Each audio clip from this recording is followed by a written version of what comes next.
Suppose your younger brother is indifferent to studies. Now write a letter to your brother telling him to be serious with studies. পড়াশোনায় মনোযোগ হওয়ার জন্য নিজের ছোট ভাইয়ের কাছে আমরা একটি লেটার খুব important. Tongi, Gazipur, 22nd July 2024. Dear Ratan, hope you are well. I am also well, but I am unhappy to know that you are not attentive with your studies. You could not obtain good marks in the last exams.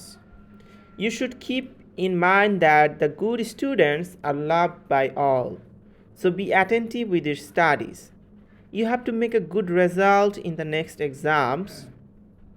Unless you can do well in the exam, you will not be able to get admission into a good college. Still, you have time to do well in the exam. Be serious with your studies. Do not waste your time. No more today. Take care. Your loving brother, Manik. শেষে আমরা একটা postal stamp বা envelope এঁকে লেটারটি শেষ করব। Thank you very much. Please subscribe my channel.